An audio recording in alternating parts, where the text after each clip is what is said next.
King of Saudi Arabia, Abdullah bin Abdulaziz Al Saud, is dead. The flags sag at half-mast in Westminster. Cameron sheds an appropriate quantum of tears. Tony Blair says the king was loved by his people and will be deeply missed. A man who knows all about being loved by his people, and even more so, the size of a great man's bank account. John Kerry declares that he was a man of wisdom and vision.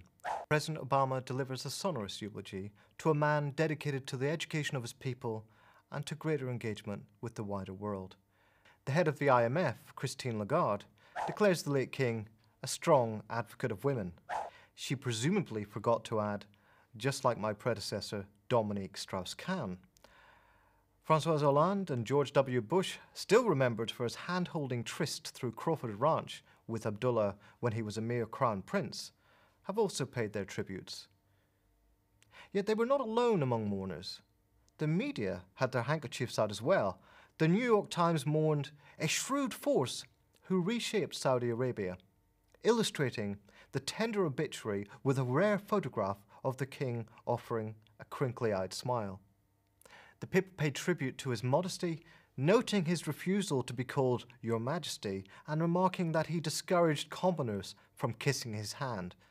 But above all, it appreciated his reforming zeal.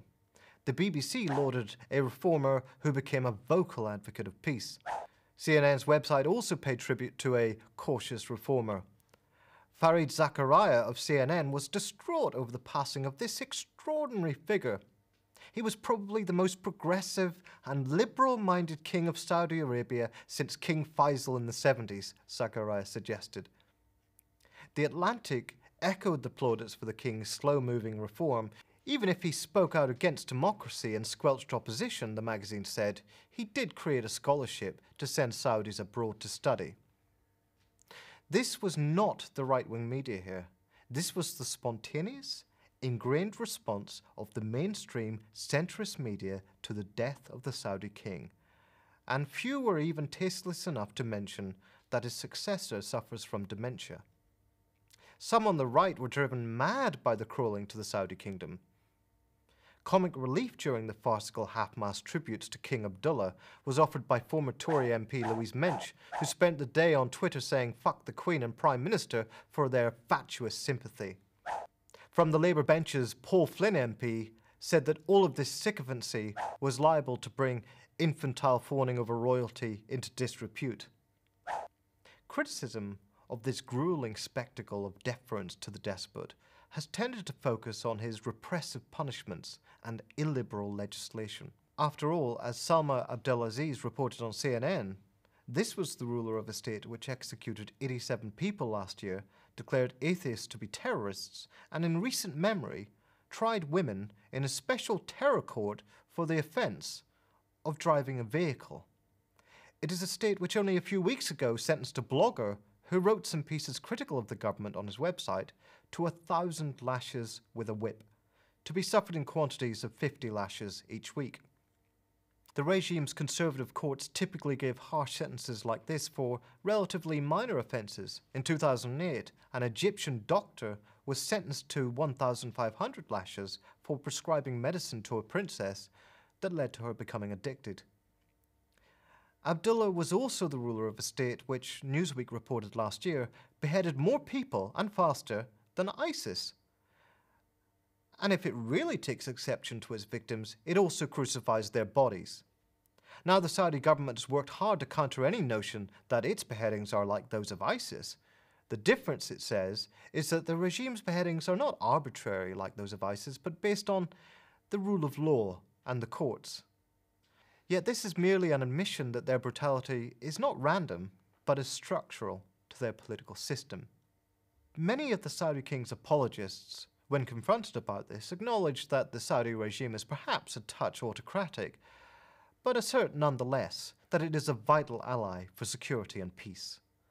Tony Blair, once asked about the Saudi regime's propensity to chop off heads and limbs, retorted, "They have their culture, their way of life," before adding, "I would say to you that an extremist political regime would be a lot worse for Saudi Arabia and for the world."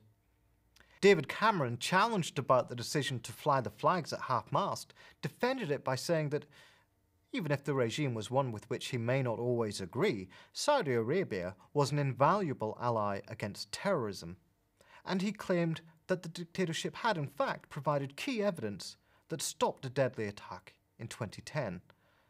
President Obama's eulogy likewise defended King Abdullah as a vital force for security and peace in the region.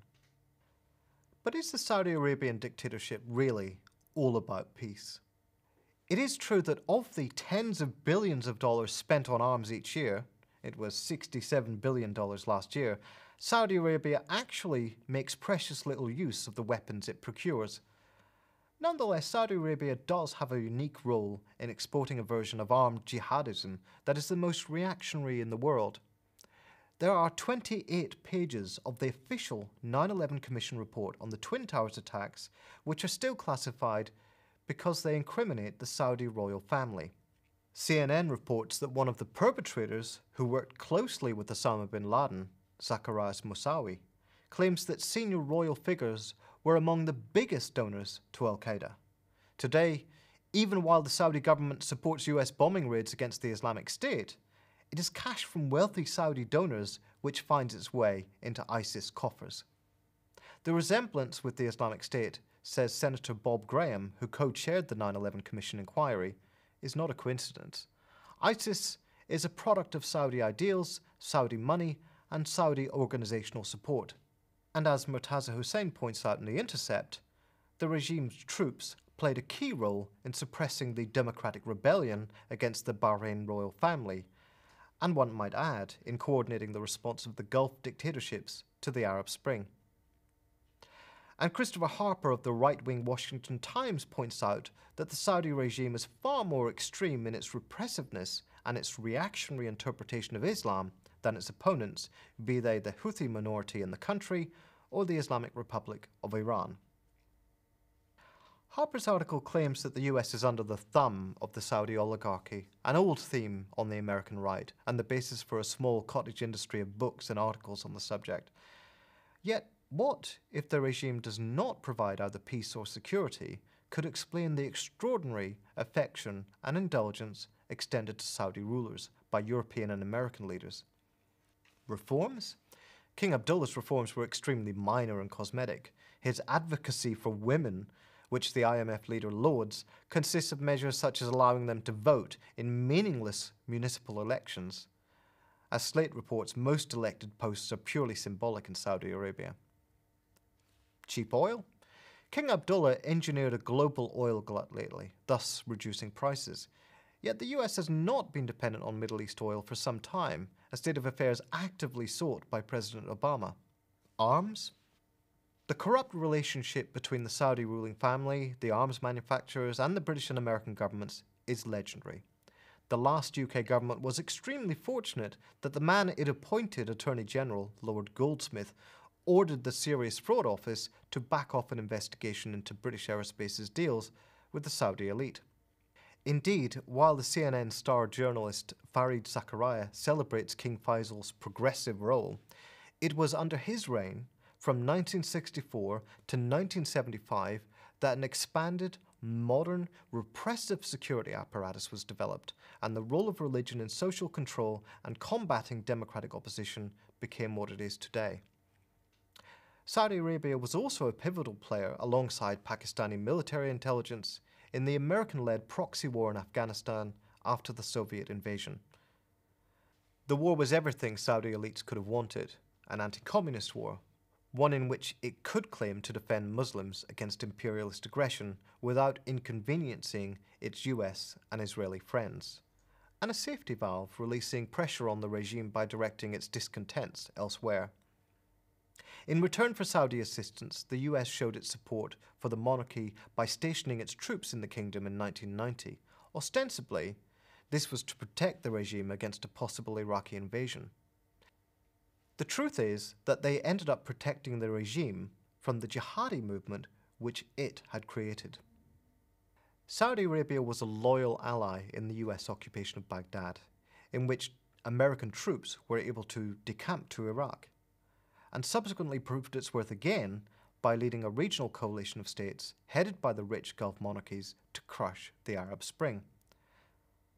Saudi Arabia is, then, a consistent ally, but against Arab democracy and self-determination, not extremism. In the media, the death of King Abdullah produced a debate between two polarized positions. On the one hand, the establishment, centrist media more or less instinctively echoed the fawning attitude of American and British political leaders. On the other, some liberal and neoconservative critics were permitted to point out the regime's flaws and poke fun at the wearying eulogies. What could not be accommodated was any acknowledgement that the Saudi kingdom's most grotesque features, its incubation of the most sectarian forms of jihadism and sadistic repressiveness, are pathological expressions of what makes it so vital to American and British interests.